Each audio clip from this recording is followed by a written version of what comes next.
Hello, this is Sandeep Unnithan and welcome to Defense Deep Dive.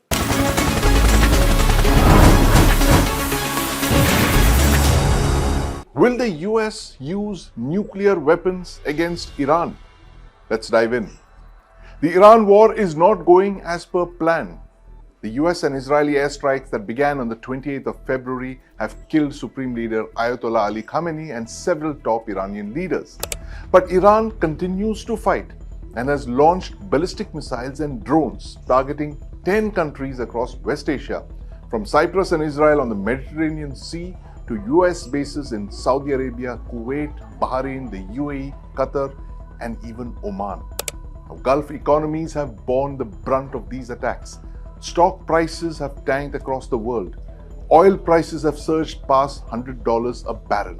Tanker traffic has vanished from the Straits of Hormuz, through which 20% of the world's oil and natural gas passes through. Now, military experts warn that regimes have never been changed by air power.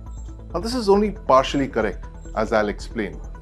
Now, Iran has lost most of its navy and air force over the past week, but the regime in Tehran has vowed to continue fighting.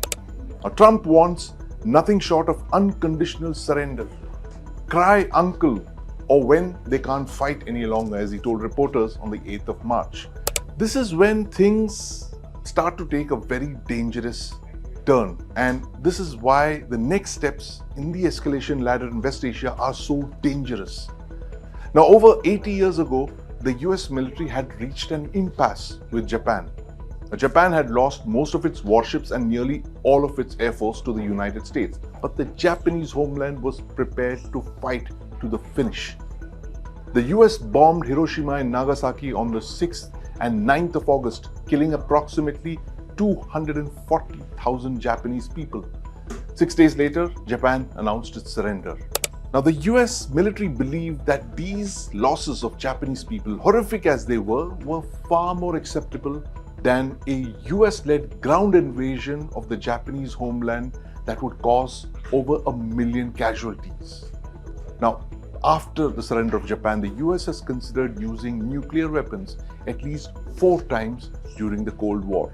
During the Korean War, later the Taiwan Straits crisis in the 1950s, during the Cuban Missile Crisis, and in the Vietnam War of the 1960s. Now, it has stepped back from the brink each time.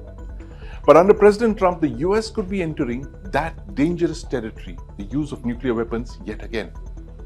If we have nuclear weapons, why can't we use them?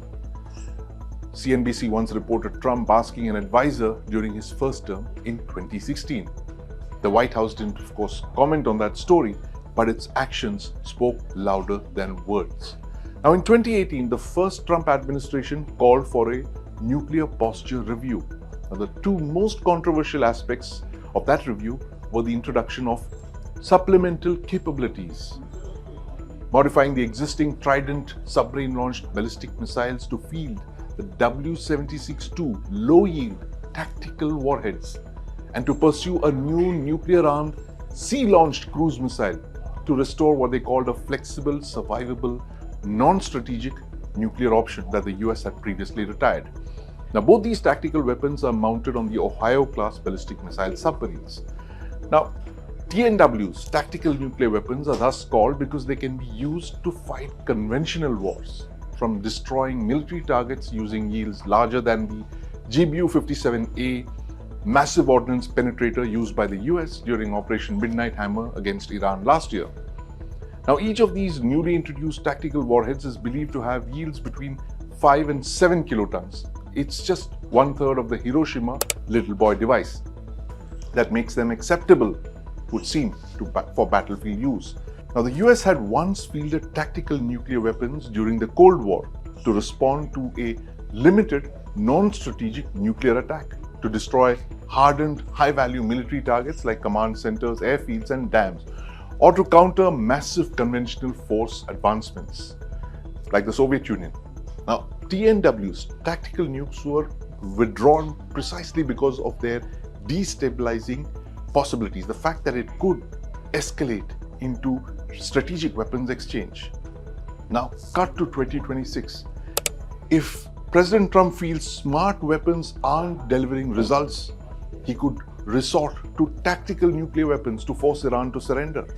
Against Iran, the US could use these weapons in a shock and awe demonstration to force Tehran to surrender. Now, this could mean exploding weapons in an unpopulated location in Iran to signal intent to escalate with heavier yields, or even they could use it against deeply buried military targets like the enrichment facility at Fordo to permanently destroy Iran's nuclear capabilities. Now, in any case, the US would be entering dangerous and uncharted territory if it ever used nuclear weapons. And this is one reason, perhaps, why former US officials like Secretary of State Antony Blinken have advised Trump to take an off-ramp, declare victory, state that Iran's Supreme Leader Ayatollah Ali Khamenei is now dead and Iran's nuclear and missile programs are now degraded. Now, the big question is whether Trump will take that win or reach for his tactical weapons.